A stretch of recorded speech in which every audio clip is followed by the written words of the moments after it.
Good afternoon, or evening, everybody. How you doing today? And welcome to the latest edition of Drew Mania Live. So nice to have you with us for this Wednesday, the 11th day of November, the year 2020.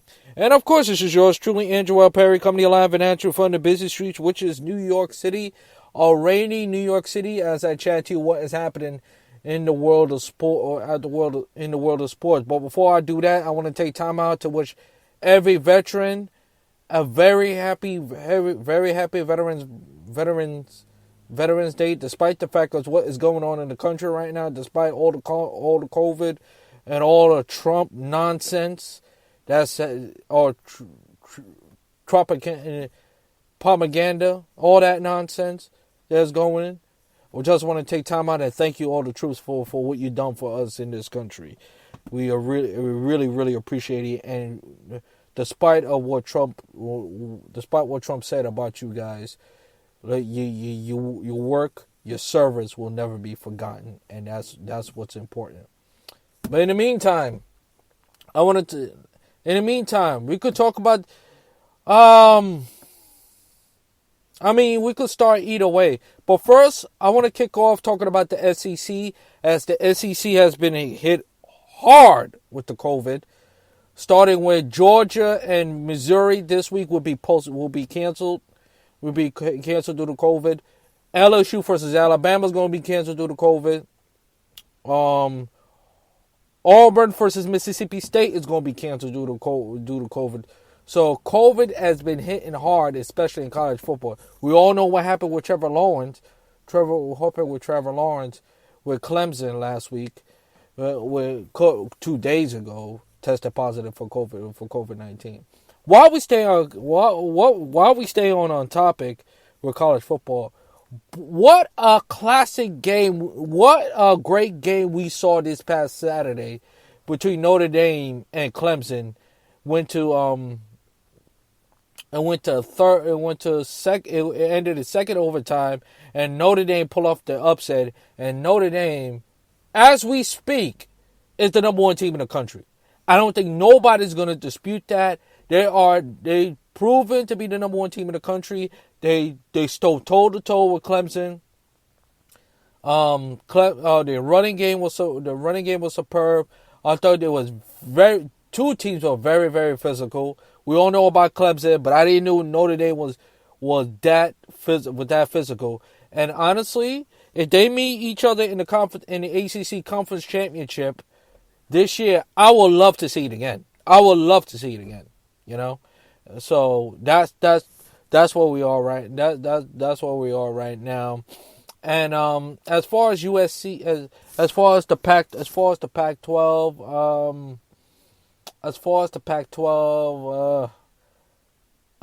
Man. I mean, I don't know who's the best. To be honest with you, I don't know who's the best. You want to say Oregon? I guess. I mean, Stanford is not Stanford. To me, Stanford is not Stanford anymore. Stanford, we used to be known as a physical team who run the football down your throat. To me, Stanford used to be a classic smash mouth football. What I saw this past Saturday, not anymore.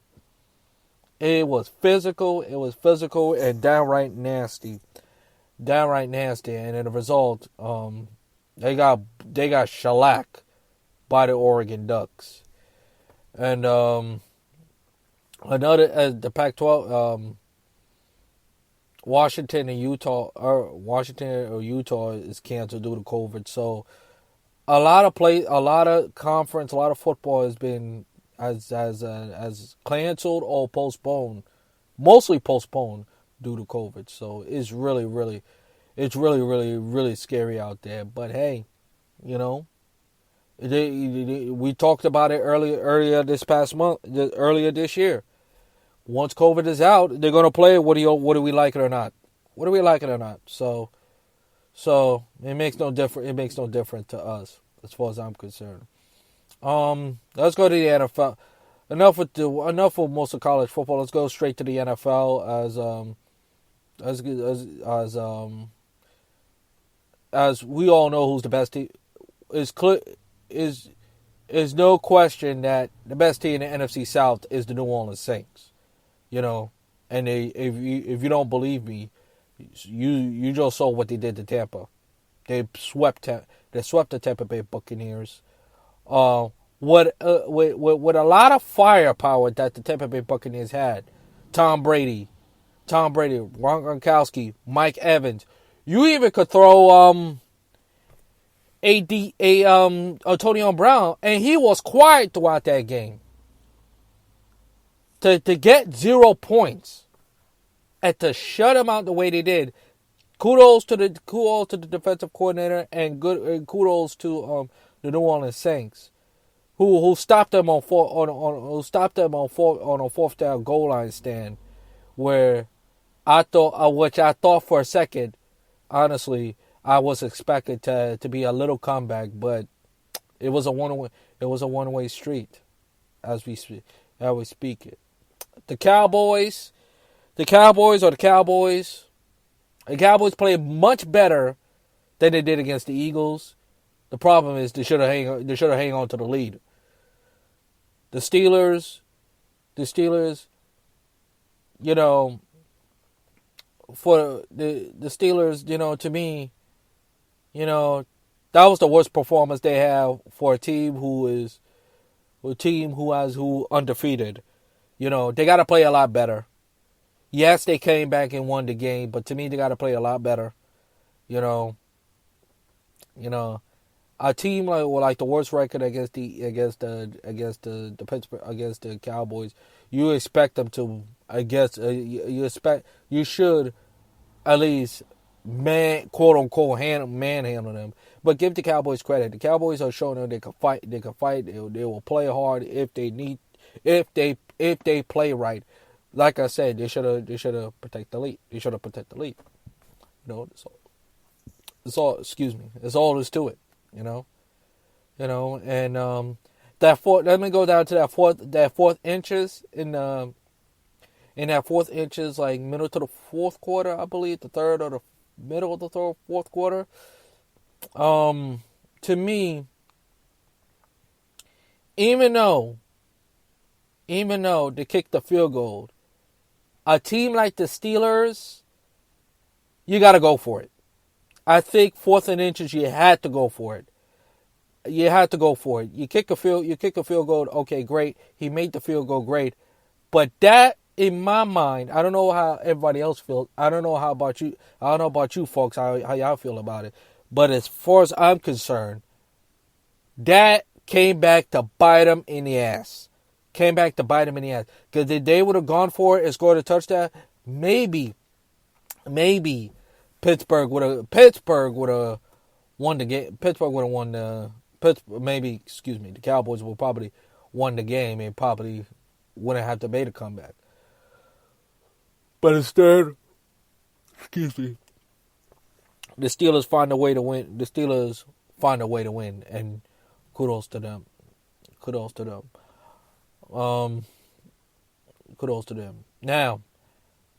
Now, everybody saw the Buffalo Seattle game? Okay. I wasn't a believer in Buffalo coming to this year. I will admit that. But now I am. The Buffalo Bills are going to win the NFC East for the first time since 1995. And that means it is official. This will be the end of the Patriots dynasty as we know it. This is not the most... Listen, I understand they have Cam Newton, but this Patriots team is not talented. If you don't believe me, watch the Jets game this past week. They are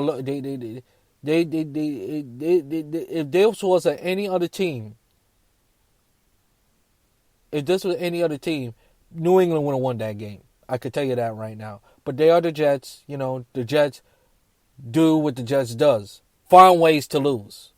So, but back to what I was saying, the Buffalo Bills, their defense is really playing well. Josh Allen is playing mature football, and you like the way they play in football. So I think the Bills will wrap up the East.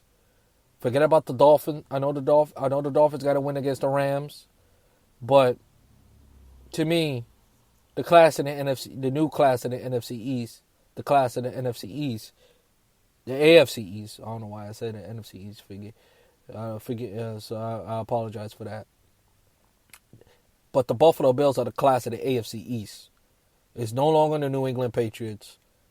It's the Buffalo Bills, and we expected that going to the season anyway. Going to the season anyway. Well, outside of that,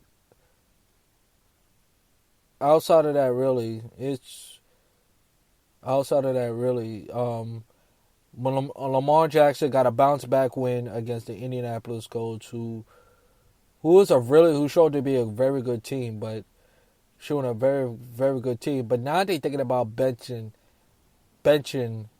Phillip Rivers.